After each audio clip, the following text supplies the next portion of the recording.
আসলে 10 জুলাই টেকনাফ শাপলা zero point থেকে আমার হাঁটা শুরু হয়।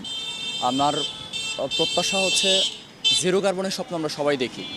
আমরা জানি যে জীবাশ্ম জ্বালানির কী ক্ষতিকর দিক আছে, কিন্তু আসলে আমরা সেটা করছি না, মানে আমাদের কাজে কর্মে সেটা ব্যবহার করছি না। আমরা হচ্ছে এত পরিমাণে জীবাশ্ম জ্বালানির উপর নির্ভর হয়ে পড়ছি যে যদি 200 মিটার দূরেও কোথাও যাই তাহলেও আমাদের থাকা যে মোটর বাইকটা আছে সেটা নিয়ে চলে যেতে চাই। আমরা জানি যে চিকিৎসা বিজ্ঞান বলে একজন মানুষ সুস্থ থাকার জন্য দৈনিক 10,000 স্টেপ হাঁটা উচিত।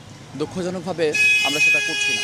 আমরা যদি ওই হাঁটার উপরে নির্ভর করি কিছুটা অন্তত, তাহলে কিছুটা পরিমাণের জীবাশ্ম জ্বালানি ব্যবহার আমরা কমাতে পারবো। আর এইটাই আসলে মূল উদ্দেশ্য। বিষয়টা এমন না, আমি আসলে চাই যে জীবাশ্ম জ্বালানির উপর থেকে মানুষের যে এখন আমরা যেমন নির্ভরশীল, এই নির্ভরতাটা কমে যাক, বিকল্প কিছু তৈরি হোক।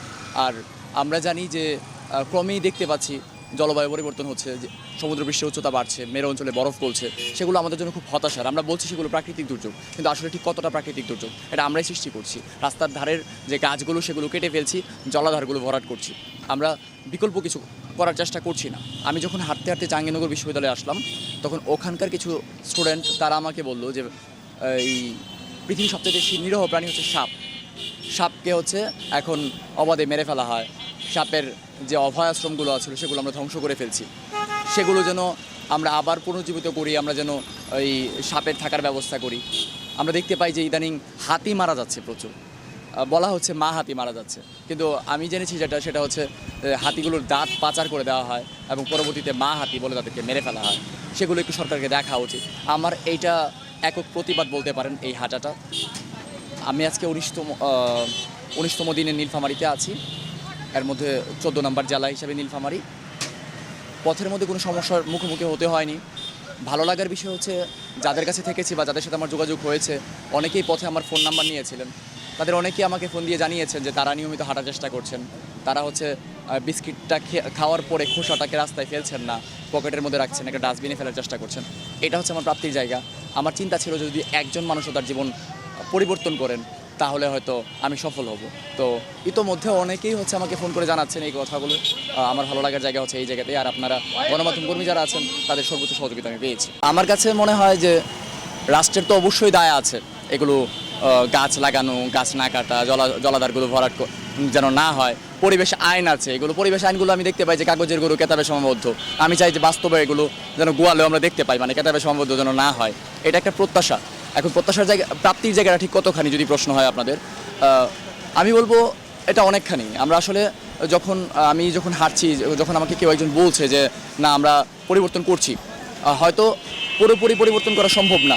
একজন দুজন করে যদি যুক্ত হয় তাহলে হয়তো এক সময় আমার যে চিন্তা, যে স্বপ্ন বলেন, সেটা হচ্ছে বাস্তবায়িত হবে। একটা বিষয় খুবই মজার যে আমরা জানি যে রাতের বেলা হাঁটা বা একা হাঁটা সংকট আসলে ঠিক কতটা, কিন্তু মজার ব্যাপার হচ্ছে আমি যে এই দীর্ঘ 18 দিন হেঁটে আজকে 19তম দিন, এর মধ্যে কোথাও কোনো ধরনের সংকট আমার পড়তে হয়নি। মানুষজন খুবই সহযোগিতা মনোভাবের ছিল, সহযোগিতা করেছে। কারো দোকানে গিয়ে যখন চা খেতে খেতে এই কথাগুলো বলেছি, কেউ বিরত রাখেননি, এমন অবস্থাও হয়েছে আমার।